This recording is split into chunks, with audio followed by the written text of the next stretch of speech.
روزہ رکھا ہوا ہے، نفلی روزہ رکھا ہوا ہے. کہتے میں اور پریشان ہوا، میں نے فوری طور پہ سوال کیا کہ اب تو کدھر جائے گا؟ تو کہنے لگا اب میں کہیں نہیں جاؤں گا، میرے ایک دن کا خرچہ میرے ماں باپ نے جو ڈیوٹی لگائی ہے وہ 3 دینار ہے، پورا ہو گیا ہے. اب میں باقی جو وقت بچے گا یا قرآن پاک کی تلاوت کروں گا یا محمد عربی پہ درود و سلام پڑھوں گا. میں نے کہا افطاری کر لینا. کہنے لگا مجھے مسجد بتا دو، میں جا کے اللہ اللہ کرتا ہوں، مجھے شام کو لے آنا. افطاری ہمارے ساتھ اس کی طے ہو گئی، مسجد چلا گیا. مغرب بعد لینے گیا تو کہنے لگا عشاء کے بعد آنا. اب تو میں نے پانی سے افطار کر لیا، کھانا کھانے جاؤں گا تو جماعت رہ جائے گی. کہتے ہیں عشاء کے بعد میں لایا، اس کو کھانا کھلایا. رات گہری ہو گئی تو میں نے کہا تو سو نہیں جاتا؟ کہنے لگا کوئی عرض نہیں، کبھی دور مزدوری کرنے نکل جاؤں تو رہ بھی جاتا ہوں، گھر والوں کو پتا ہے. کہتے میں نے مسافر خانہ کھولا، یوں سمجھیے ڈرائنگ روم بیٹھک میں نے کھولی، اس کو سلا دیا. میں اور میری بیوی اپنی معذور بیٹی کو روٹی دینے گئے اور ہم نے جا کے اس کو کھانا کھلایا جو ٹانگوں سے معذور تھی، اور ساتھ کہا کہ بیٹی آج بڑا پرہیزگار جوان ہمارا مہمان ہے. آج چڑھتی جوانی اور تقوی کی روشنی اس کے چہرے سے چمکتی ہے. کیا بات ہے، بڑے ہی اچھے گھرانے کا تربیت یافتہ ہے. کہتے ہیں بچی کو کھانا کھلا کے لوٹے، اپنے کمرے میں سو گئے، بیٹی اپنے کمرے میں لیٹ گئی. ترس گئے تھے کہ بیٹی قدموں پہ چلے. تہجد کا وقت ہوا تو دروازے پہ دستک ہوئی. بڑی بے چینی کے ساتھ اٹھے میاں بیوی، کون ہے؟ بیٹی کی آواز آئی ابا جی دروازہ جلدی کھولیں. کہتے ہیں کلیجے پھٹنے لگے، ذہن بکھرنے لگے. سوچے ہیں کہ وہ 2-1 منٹ ہمارے اوپر پہاڑ بننے لگے. دروازہ کھولا تو وہ بیٹی جس کے لیے ترس گئے تھے کبھی چلے گی، وہ اپنی ٹانگوں پہ کھڑی ہے. کبھی دوڑ کے ادھر جاتی، کبھی دوڑ کے ادھر آتی. بیٹیاں پریشانی کا فون کر دیں تو پھر بھی آنسو نکل آتے ہیں، اور بیٹی گھر میں خوشی آ جائے تو پھر بھی ماں باپ رو کے ہی شکر ادا کرتے ہیں. ان کے لیے روتے ہی رہتے ہیں. کہتے ہیں میں تڑپ گیا. بیوی بھی رونے لگی، بیٹے یہ کیا ہوا؟ ہم تو مایوس ہونے لگے تھے معاذ اللہ کہ اب تو ٹھیک نہیں ہوگی، کیا ہوا؟ کہنے لگے ابا جی اماں جی آپ نے بتایا نا نیک جوان آیا ہے، نیک آیا ہے. تو میں آپ چلے گئے تو میرے دل میں خیال آیا اے اللہ اگر وہ واقعی نیک ہے تو اس کے صدقے مجھے شفائی عطا فرما دے. یا ایھا الذین آمنوا اتقوا اللہ وابتغوا الیہ الوسیلہ، اے اللہ صحت ہی دے دے. کہتے ابھی میری دعا بھی پوری نہیں ہوئی کہ میرا وجود حرکت کرنے لگا، اور یہ دیکھو میں اٹھ کے کھڑا ہو گئی ہوں. کہتے ہیں ہم لوگوں نے یہ دیکھا تو بھاگے اس کے کمرے کی جانب. جب دروازے پہ ہاتھ رکھا تو دروازہ کھل گیا. آگے گئے تو پلنگ خالی تھا، ایک رکا چھوڑ گیا ہے. کہنے لگا مجھے پتا ہے میری حقیقت کھل گئی ہے، میں تو اللہ کا بندہ ہوں. اگر تمہیں مجھ سے ذرا بھی پیار ہو گیا ہے تو پھر میرے پیچھے نہ بھاگنا، اللہ کی بارگاہ میں جھک جانا، پھر گناہوں سے توبہ کر لینا. کہا وہ تربیت یافتہ جوان آیا ہے اور مجھے بدل گیا ہے. میرے بھائی ماں باپ کی ذمہ داری اولاد کو نکھارنا ہے، ان کو سنوارنا ہے. روزی روٹی کی ذمہ تو اللہ تبارک و تعالیٰ نے لیا ہوا ہے. جو ڈیوٹی اللہ کی تھی وہ معاذ اللہ ہم نے اپنے ذمہ لے لی ہے. اولاد کو رزق حلال کی تربیت کریں، انہیں حکم دیں کہ وہ ہاتھ نہ پھیلائیں، انہیں کہیں کہ وہ محنت کر کے کھائیں، لیکن اصل تو ان کا اخلاق سنوارنا ہے. بچے ہمارے ان کی پوزیشن اتنی خراب ہو جاتی ہے، ہم لاڈ پیار میں اتنا ضدی کر لیتے ہیں. جب جس بچے کا ماں باپ کے ساتھ گزارا نہیں، بتلائیے وہ بیوی کے ساتھ گزارا کرے گا؟ جس کا ماں باپ کے ساتھ وقت نہیں گزرتا وہ بہن بھائیوں کے ساتھ گزارے گا؟ جس کا ماں باپ کے ساتھ وقت نہیں گزرتا وہ کولیگز کے ساتھ وقت گزارے گا؟ کس طرح وہ اپنے آپ کو، میرے نبی کریم سید عالم صلی اللہ علیہ وسلم نے ڈیوٹی لگائی کہ ماں باپ اپنے بچے کی تربیت کریں، انہیں اللہ سے جوڑیں. تکلیف میں وقت گزارا جناب اسماعیل نے. ایک روایت ایسی بھی ملتی ہے کہ 13 سال حضرت ابراہیم پلٹ کے گئے نہیں بیٹے کا پتہ لینے، لیکن جب بھی بیٹے نے ماں سے باپ کے بارے میں پوچھا کہ میرے والد کیوں نہیں آتے تو ماں نے ایک ہی لفظ کہا، بیٹے جناب ابراہیم اللہ کے نبی ہے اور اللہ کے حکم سے ہمیں چھوڑ گئے ہیں. ایسی تربیت، ایسی ٹریننگ بچے کے ذہن کو بدل ڈالا، اسے اللہ والا بنا لیا. اور ہمارے مفسرین نے بحث کی ہے کہ جناب اسماعیل جو اللہ کی راہ میں قربان ہونے کو تیار ہو گئے، ان کے سینے میں جو رب کریم کا اتنا پیار موجزن ہوا کہ وہ گردن کٹانے پہ تیار ہو گئے. تو فرماتے ہیں یہ تربیت جناب ہاجرہ کی تھی، یہ ٹریننگ حضرت وہ فیضان نظر تھا، یہاں کے مکتب کی کرامت تھی. سکھائے کس نے اسماعیل کو آداب فرزندی؟ میرے بھائی یہ جناب ہاجرہ نے تربیت دی. ایک بہت بڑے محدث ہیں، اتنے بڑے محدث ہیں کہ میرے نبی کریم کی مسجد نبوی میں وہ حدیث کے استاد رہے. حضرت ربیعہ بن عبد الرحمن نبی پاک کی مسجد نبوی میں حدیث کے استاد ہوئے. اور حضرت حسن بصری جو جناب علی کے شاگرد ہیں وہ بھی حضرت ربیہ کے شاگرد ہوئے. حضرت امام مالک جو 70 سال تک مدینہ اور مکہ میں حدیث پڑھاتے رہے وہ بھی حضرت ربیہ کے شاگرد ہیں. ان کے والد کا نام تھا عبد الرحمن فروغ. تاریخ بغداد میں لکھا ہے کہ بنو امیہ کے دور میں تابعین کے زمانے میں جناب عبد الرحمن بن فروغ گھر سے چلے گئے. ایک روایت ہے بچہ چھوٹا تھا, ایک روایت ہے بچہ ابھی ماں کے پیٹ میں تھا, جہاد کرنے چلے گئے. اس دور میں یہ جہاد ہوتا تھا کہ ایک علاقہ فتح کیا تو مسلمان اگلے علاقے میں چلے گئے, اگلا فتح کیا تو اگلے علاقے, ایک کے بعد دوسرے لوگ پلٹ کے نہیں آتے تھے. حضرت عبد الرحمن گئے 30,000 دینار بیوی کو دے گئے, کہنے لگے سنبھال کے رکھنا, اور جہاد کرنے نکلے تو 27 سال تک گھر ہی نہیں آئے, اور 27 سال کے بعد آئے تو حضرت ربیہ محدث بن چکے ہیں, مسجد نبوی میں حدیث کے استاد ہیں, بیٹا بہت بڑا شیخ بن گیا. واپس آئے, ہاتھ میں نیزہ ہے, کالی داڑھی تھی ساری سفید ہو گئی, وجود بڑا تگڑا تھا, کمزوری آ گئی. آئے, نیزہ پکڑا ہوا ہے, گھوڑے پہ بیٹھے ہیں, مدینہ منورہ میں گھر ہے, دروازے پہ دستک دی. حضرت ربیہ نے دروازہ کھولا, اندر داخل ہونے لگے تو کہنے لگے بابا تو کدھر گھستا آ رہا ہے؟ کدھر؟ اس نے کہا تو پیچھے ہٹ, تو میرے مکان پہ کب سے قبضہ کر کے بیٹھا ہے. بات تیز ہونے لگی, آواز تھوڑی بزرگوں کی بلند ہونے لگی تو اندر سے زوجہ نے سن لیا, اور دروازے کی اوٹ سے دیکھنے لگی تو پہچان گئی. کہنے لگی ربیہ پیچھے ہٹ جا, یہ کوئی غیر نہیں ہے, تیرے والد گرامی ہے, یہ تیرے والد ہیں. اندر آئے, باپ بیٹا ملے, عصر کی نماز کا وقت ہو گیا, بڑا روئے. 27 سال کے بعد باپ لوٹا, 27 سال کے بعد بڑے روئے. نماز کا وقت ہوا تو حضرت ربیہ جلدی سے وضو کیا, مسجد نبوی شریف چلے گئے. جناب عبد الرحمن فروغ نے بھی کھانا وانا کھانا تھا, کھانا کھانے بیٹھے تو حکم دیکھے شوہر کیا کرتا ہے. یہ نہیں پوچھا کہ 27 سال حال کیا رہا, پوچھنے لگے میں تجھے 30,000 دینار دے گیا تھا, وہ کدھر ہے؟ تو زوجہ کہنے لگی کھانا کھا لو, عصر کی نماز پڑھ کے آؤ, پھر بتاتی ہوں پیسے کہاں ہیں. آپ کی رقم بڑی اچھی جگہ پہ محفوظ ہے. کہتے ہیں میں نماز پڑھنے مسجد گیا, عصر کی نماز کے بعد میرے نبی پاک کے منبر پر ایک نوجوان بیٹھا ہے. گھر میں تو ان کا انداز ٹوپی پہننے کا تھا نا, سادے عام لباس میں, مسجد نبی میں جبہ پہنا ہے, سر پہ امامہ ہے, خوبصورت لب و لہجے میں رسول اللہ کے منبر پر بیٹھ کر, نبی پاک کے منبر پر بیٹھ کر, پتہ نہیں آپ کو اس بات کی لذت نصیب ہو رہی ہے کہ نہیں, عام جگہ نہیں, نبی پاک کے حضور کے منبر پر بیٹھ کر نبی پاک کی حدیثیں سنا رہے ہیں. اتنا بڑا مقدر. کہتے حضرت امام مالک جیسے لوگ, خواجہ حسن بصری جیسے لوگ کاغذ قلم لے کے حدیثوں کی سماعت کر رہے ہیں, ان سے درس لے رہے ہیں. جناب عبد الرحمن کہتے ہیں میری نظر اٹھی, کچھ بوڑھا ہو گیا تھا, کچھ اس وقت وہ ٹوپی میں سادے لباس میں تھے, پہچان نہ پایا. ایک شخص سے پوچھا یار ہے تو جوان پر اس کے چہرے کی نورانیت میرے دل کو بھا گئی ہے تو جوان پر اس کا حدیثیں بیان کرنے کا انداز میری طبیعت کو گھائل کر گیا. یہ کون ہے جو نبی پاک کی مسجد میں بیٹھ کے حدیثیں بیان کر رہا ہے؟ تو کہتے امام مالک کہنے لگے بابا جی چپ کر جاؤ, ہمارے استاد کے بارے میں اونچے لب و لہجے میں بات نہ کرنا, دیکھتے نہیں کتنے کتنے لوگ بیٹھے ہوئے خاموشی سے. تو میں نے کہا مجھے بھی تو بتا دو نا ہے کون. تو کہنے لگے کوئی عبد الرحمن فروغ نام کے بزرگ ہیں, یہ ان کے بیٹے ہیں, ربیہ نام ہے. کہتے ہیں جب لفظ کہے تو میرے آنسو چھلک کے باہر آئے اور میں حضور کی مسجد میں گر گیا اور رونے لگا کہ یہاں اور میرے رسول پاک سید عالم صلی اللہ علیہ وسلم کے منبر پر اور میرا بیٹا. کہتے میں تڑپ کے گھر گیا اور گھر جا کے میں نے اپنی بیوی کو جب دیکھا تو میرے آنسو نکل گئے. میری بیوی سمجھ گئی کہ یہ میرے محدث بیٹے کو دیکھ آیا ہے. کہتے ہیں بیوی رو کے کہنے لگی میں نے آپ کے 30,000 دینار آپ کے بیٹے کو مصطفیٰ کریم کی حدیث کا استاد بنانے میں خرچ کر دیے. میں نے وہ 30,000 دینار خرچ کر دیے, 30,000 دینار آپ کا بیٹا میں نے. تو کہتے ہیں میں اپنی بیوی کی طرف دیکھنے لگا, میں نے کہا قربان جاؤں, میں اگر اللہ کے دین کے رستے میں تھا تو نے میرے ساتھ نیکی کی ہے, میرا بیٹا بھی دین کے رستے پہ لگا دیا.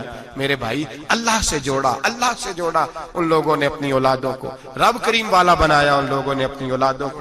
اور پھر جب ارشاد فرمایا کہ چھوٹی چھوٹی برائی, ایک لقمہ حرام سے بھی وہ لوگ بچے. اور پھر جو آیت نمبر 18 نے کہا کہ وَلَا تُصَغِّرْ خَدَّكَ لِلنَّاسِ, بیٹے منہ پھیر پھیر کے نہ جا, پھیر پھیر کے نہ جا. اگر آپ ناراض نہ ہو تو ہم تربیت دیتے ہیں, کہتے ہیں اس بچے کے ساتھ نہ پھرا کر, یہ غریب ہے, اس کے ساتھ نہ پھرا کر. وَلَا تَمْشِ فِي الْأَرْضِ مَرَحًا, حضرت لقمان بیٹے سے کہتے ہیں منہ پھیر پھیر کے لوگوں سے بات نہ کر اور اکڑ اکڑ کے نہ چل. إِنَّ اللَّهَ لَا يُحِبُّ كُلَّ مُخْتَالٍ فَخُورٍ, اللہ کو وہ پسند ہی نہیں جو اکڑ اکڑ کے چلے اور اترائے. ابھی بھی رواج ہے, کہتے ہیں دوستی لگانا تو اپنے برابر کے دوستوں سے، ایسے نہ وہ ہمارا سٹیٹس ہی نہیں، ابھی بھی وہ فرق جو تو سید بھی ہو، مرزا بھی ہو، افغان بھی ہو، تم سبھی کچھ ہو، بتاؤ کہ مسلمان بھی ہو۔ عاجزی کا درس دیا اپنی اولاد کو، عاجزی کا، ان کو ادب سکھایا، ان کو انکساری سکھائی، لوگوں کے اندر مل بیٹھنے کا درس دیا۔ جو آدمی انکساری والا ہوتا ہے، عاجزی والا ہوتا ہے، یوں سمجھو اسے شہد لگا ہوا ہے، دنیا خود اس کے پیچھے بھاگ بھاگ کے آتی ہے۔ جو سب کے ساتھ اس نے سلوک کرنے کا عادی ہوتا ہے، لوگ اس کے گرویدہ ہو جاتے ہیں۔ لیکن جس آدمی کو آپ اکڑنا سکھا دیں، جس بچے کو آپ کہیں بس تو ہے اور کوئی بھی نہیں، اس کی اپنی زندگی بھی اس کے لیے پریشانی والی ہو جاتی ہے۔ میرے نبی رحمت سید عالم صلی اللہ تعالی علیہ وآلہ وسلم نے ارشاد فرمایا، کسی باپ نے اپنے بیٹے کو جو سب سے اچھا تحفہ دیا ہے وہ یہ ہے کہ اس نے اپنے بچے کو اچھا ادب سکھا دیا ہے، اپنے بچے کو اچھا۔ حضرت لقمان کہتے ہیں بیٹے منہ پھیر پھیر کے باتیں نہ کرنا، زمین پہ اکڑ اکڑ کے نہ چلنا، اللہ کو اکڑنے والے لوگ پسند۔ ہارون رشید نے امام نسائی کی ڈیوٹی لگائی کہ میرے بیٹے کو حدیث پڑھائے گارا آتے، تو امام نسائی کہنے لگے یہ نبی پاک کا دین ہے، یہ میں اس کو رسوا نہیں کر سکتا، جس نے پڑھنا ہے میرے پاس آ کے پڑھے، اور جہاں سب بچے بیٹھتے ہیں وہیں پڑھے۔ ہارون رشید کہنے لگا حضور آپ کیا سمجھتے ہیں، میں نے بھی تو آپ کو آزمانے کے لیے یہ جملہ کہا تھا، یہ وہیں آ کے پڑھے گا جہاں سارے غریبوں کے بچے پڑھتے ہیں۔ اب تو روز استاد کٹہرے میں کھڑا ہوتا ہے، اسکول کے استاد کا تو مجھے نہیں پتا، پہلے مدرسے کا استاد تو روز بیچارہ ہاتھ باندھ کے چودھری صاحب نے کہنے سے میرے منڈے نو مارے تو 8,000 کا مولوی ہے، اور میرا بیٹا تو 8,000 کے روز گول گپے کھا جاتا ہے، میرے بیٹے کو تو نے مارا ہے، تجھے اپنی حیثیت کا پتہ ہے؟ روز استاد کٹہرے میں کھڑا ہوتا ہے۔ بچے فری میں مفت میں حافظ جی مفت میں حفظ کراتے ہیں، خدا جانے محتمم کتنی مشکل سے ادارہ چلاتا ہے، اور بچے کے ماں باپ آ کہتے ہیں بلاؤ مولوی صاحب کو، اس کی طاقت کیسے ہوئی میرے بچے کو مارا ہے؟ وہ مولوی وہ جو کل دانے لینے آیا تھا وہ آج میرے بچے کو مارے گا؟ یہ رویہ ہے ہمارا۔ ہارون رشید بادشاہ نے اپنے بیٹے کو امام نسائی کے پاس پڑھنے بٹھایا۔ ایک دن حضرت کہاں لوگ کہتے بس بس بیٹا ٹھیک ہے، سیدھا سیدھا تو دین سیکھ کے آیا، ایسے کسی درویش کا مرید ہونا اور کسی عالم کی نوکری کرنا، اب تو بالکل ٹھیک ہے، پیر اساں بھی رکھے نے، یہ کہ تیرا طریقہ ہے، تو تو پیچھے لگ گیا ہے، یہ کس طرح کا تیرا رویہ ہے؟ ہارون رشید بادشاہ، ہارون رشید وقت کا مطلق العنان بادشاہ، امام نسائی ان کے بیٹے کے استاد ہیں، امام نسائی رحمت اللہ علیہ کے پاس بیٹا پڑھتا ہے۔ ہارون رشید گزر رہا تھا تو بیٹا وضو کرا رہا ہے، شہزادہ وضو کرا رہا ہے استاد جی کو، اور پیر دھلا رہا ہے۔ ہارون رشید گھوڑے سے گزرا تو اس نے دیکھا خانقاہ کے باہر، مدرسے کے باہر استاد جی وضو کر رہے ہیں اور بیٹا وضو کرا رہا ہے، سراہی پکڑی ہے، لوٹا پکڑا ہے، استاد جی پیر دھو رہے ہیں۔ ہارون رشید غصے سے اترا، ساتھ بہت سارے سپاہی تھے، انہوں نے کہا کہ یہ مولوی کو مارے گا، مولوی کو مارے گا کہ تو کس طرح میرے بیٹے سے یہ کام کاج کرا رہا ہے؟ کہتے نیچے اترے اور ہارون رشید نے جا کے نا زور سے ایک تھپڑ اپنے بیٹے کے چہرے پہ مارا۔ بیٹا کہنے لگا ابا جی میری غلطی کیا ہے؟ فرمانے لگے تجھے پتہ ہی نہیں تو کس شخص کے پاس پڑھتا ہے؟ تو پانی ڈال رہا ہے، تیرے استاد کو اپنے ہاتھوں سے اپنے پیر دھونے پڑ رہے ہیں، بیوقوف، ایک ہاتھ سے پانی ڈال اور دوسرے ہاتھ سے استاد کے پیر دھو، تجھے پتہ ہی نہیں کہ یہ شخص جب نبی پاک کی حدیثیں بیان کرتا ہے تو کئیوں کو مصطفیٰ کا دیدار نصیب ہو جاتا ہے۔ یہ پتہ نہیں تو کس محدث کا شاگرد ہے، ایک ہاتھ سے پیر پہ پانی ڈال دوسرے ہاتھ سے دھو، اس لیے کہ باندھ علموں جو کرے فقیری وہ کافر مرے دیوانہ ہو۔ اگر تو نے دنیا میں کامیاب ہونا ہے تو اس سے فیض علم حاصل کر، بیٹے یاد رکھ، اگر تو اس کی بارگاہ میں حاضری دے گا تو آگے بڑھے گا۔ حضرت عمر بن عبدالعزیز کتنا بڑا شخص ہے، ثانی عمر کہا گیا، ثانی عمر کہا گیا۔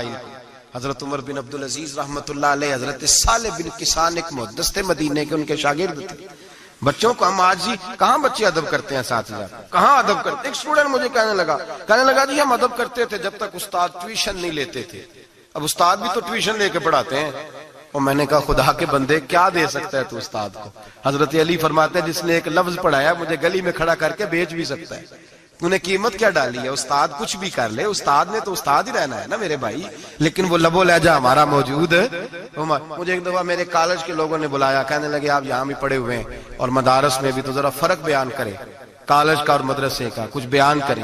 میرے ٹیچرز بھی تھے بہت سارے، تو میں نے کہا معذرت کے ساتھ یہاں تو بڑا مشکل ہو جائے گا بات کرنا، لیکن ایک جملہ میں نے مدرسے اور کالج میں ایک فرق محسوس کیا ہے، ہمارا مدرسے کا طالب علم آج بھی ہمارے جوتے اٹھا کے آگے رکھتا ہے، وہ آج بھی استاد کی موٹر سائیکل کو ٹاکی مارتا ہے، آج بھی صاف کرتا ہے۔ ہمارا مدرسے کا طالب علم آج بھی استاد کو پشت نہیں کرتا، لیکن کالج کا طالب علم پوچھتا ہے اسلامی اطلاع آیا ہے، انگریزی والا آیا ہے؟ میں نے کہا اس کے تو لب و لہجے میں ادب نہیں ہے۔ اس لیے میں نے دونوں جگہ وقت گزارا تو میں سمجھا ہوں بڑے حالات خراب ہیں مدرسوں میں بھی۔ اب وہ کیفیت نہیں رہی جو بزرگوں کی تھی، لیکن پھر بھی اگر ادب ہے تو مدارس میں ابھی بھی ہے، ابھی بھی خانقاہوں میں ادب ہے، یہاں ابھی بھی خیر کی توقع موجود۔ وہاں سے تو رخصت ہو گیا، وہاں تو معاملہ اور طرح کا ہو گیا، الا ماشاءاللہ۔ حضرت عمر بن عبدالعزیز جناب صالح بن کیسان کے پاس پڑھتے تھے، اسٹوڈنٹ تھے، اور پھر بعد میں آپ ان کے مرید بھی ہوئے، باقاعدہ درس لیتے تھے طریقت کا۔ حضرت جناب صالح بن کیسان کے پاس تعلیم تھی، ان کے والد جناب عبدالعزیز اس وقت مصر میں بہت بڑے تاجر تھے، جناب عمر بن عبدالعزیز کے والد۔ تو ان کے پاس چھوڑ گئے، کہا میرے بیٹے کی صرف ان کو دین نہ پڑھانا، اس کی روحانی تربیت بھی کرنا۔ ایک دن استاد جی نے عصر کی نماز کا سلام پھیرا تو حضرت عمر بن عبدالعزیز کھڑے ہو گئے، ایک رکعت ان کی رہتی تھی پیچھے، تو آپ نے نماز کے بعد بلایا اور بڑے میٹھے لب و لہجے میں کہا عمر کیا بات ہے تیری ایک رکعت رہ گئی؟ تو کہنے لگے استاد جی میں کنگھی کر رہا تھا، شیشے کے آگے کھڑا تھا، تو آئینہ دیکھتے دیکھتے بال سوارتے سوارتے مجھے پتہ ہی نہیں چلا، جب آیا ہوں تو لیٹ ہو گیا۔ حضرت صالح بن کیسان رحمت اللہ علیہ نے ان کے والد کو مصر میں خط لکھا، فرمایا آپ کا بیٹا میری پوری فرما برداری نہیں کرتا، کل کو مجھے نہ کہنا تربیت صحیح نہیں ہوئی۔ آج فلاں تاریخ کو اس نے ایک رکعت پوری چھوڑ دی ہے جماعت کے ساتھ، اس لیے کہ وہ کنگھی کر رہا تھا بالوں کی، پوری رکعت چھوڑ دی ہے۔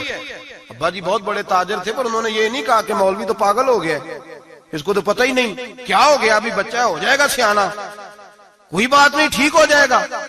حضرت عبدالعزیز نے وہاں سے ایک شخص بھیجا پیسے دے کے، گھوڑا دے کے، فرمایا مدینے جاؤ، اور سیدھا مدینے آیا۔ حضرت عمر بن عبدالعزیز کو گھر سے اچکا، بلایا نہیں، زبردستی پکڑا، اچک کے گھوڑے پہ بٹھایا، حجام کی دکان پہ لے گئے، فرمایا اس کی ٹینڈ کر دو، نے بال کاٹ دیے اور بال کٹوا کے سیدھے حضرت صالح بن کیسان کے پاس لے گئے، کہنے لگے حضور یہ خاتا ہے اس کے والد کا، میں نے اس کی ٹینڈ کرا دی ہے، جس بالوں کی وجہ سے اس کی جماعت رہ گئی تھی میں نے وہ بال ہی ختم کر دیے۔ تو اس کے والد کہتے ہیں آپ ذرا ذرا سے بھی بات، ایک ذرہ برابر بھی بچے کے اندر ہم کوتاہی برداشت، ہم اسے سنوارنا چاہتے ہیں، معاشرے کو دینا چاہتے ہیں، ہم ایک خوبصورت انسان بنانا چاہتے ہیں۔ تو حضرت لقمان کہنے لگے بیٹے تو چہرہ رخسار بدل بدل کے لوگوں سے بات نہ کر، اکڑ کے نہ چل، اس لیے کہ اللہ کو اکڑنے والے پسند۔ تو کیا کر وقصد فی مشی کا وغضض من صوتک، درمیانی چال چل، آواز کو پست رکھ۔ ہم اپنے بچوں کو میانہ روی کا درس نہیں دیتے۔ اگر کسی کے پاس بہت زیادہ پیسے ہیں تو وہ بس کہتا ہے میرا بیٹا، میں نے سارے لاڑ دیکھے ہیں، میں نے ہر خواہش پوری کی ہے، یہ تو کوئی عقل مندی کی بات نہیں۔ ضرور خواہشات پوری کریں، اگر ہیں تو کنجوسی کرنے سے منع کیا ہے نبی پاک صلی اللہ علیہ وسلم، لیکن بچے کو معتدل رکھیں، اسے دھوپ اور چھاؤں دونوں کا پتہ ہونا چاہیے۔ اگر زمانے میں کبھی کڑی دھوپ آ جائے تو اسے اندازہ ہو کہ میں نے یہاں کیسے کھڑے ہونا ہے، اس کو درمیانہ اور میانہ روی کا اسے درس دیں، اسے پتہ ہو، وہ نرم دل بھی ہو اور برائی کے مقابلے میں ڈٹ جانے کی طاقت بھی رکھتا ہو۔ بچے کو درمیانہ رستہ، میرے نبی کریم علیہ الصلوۃ والسلام نے فرمایا ما عالم نقتصد، جو درمیانی چال چلتا ہے وہ کبھی تنگ نہیں ہوتا، اور خیر الامور اوسطھا، سب سے بہترین رستہ وہ ہے جو درمیانہ ہوتا ہے، جس میں افراط و تفریط نہیں ہوتی۔ بچوں کو درمیانہ پن سکھائیں، ان کو ان کے لب و لہجے کے اندر ایسا مزاج پیدا کریں کہ جس کے اندر وہ اپنی دنیا کے اندر بڑے سنور کر، بڑے نکھر کر وہ ترازو لے کے نکلیں تو وہ پورے عدل کے ساتھ اپنی زندگی گزاریں۔ اور فرمایا وغضض من صوتک، آواز کو پست رکھ، چلا چلا کے نہ کبھی بچوں سے بات کریں اور نہ کبھی بچوں کی بات سنیں۔ بچوں کے لب و لہجے میں ٹھہراؤ ہونا چاہیے، ان کی آواز کا بھی ادب ہے، ان کی آواز، ان کو بولنے کا بھی ڈھب سکھائیں، ان کو بتلائیں کہ تم نے گفتگو کیسے کرنی ہے۔ اس لیے کہ ارشاد فرمایا ان انکر الاصوات لصوت الحمیر، بے شک سب سے بری آواز گدھے کی آواز ہے۔ اللہ سمجھنے کی توفیق عطا فرمائے۔ آخر دعوانا میرے آقا مدینے میں مجھے بھی اب بلا لیجئے، میرے آقا مدینے میں مجھے بھی اب بلا لیجئے۔ ترستی ہے میری آنکھیں، ترستی ہے میری آنکھیں، مجھے روضہ دکھا دیجئے، میرے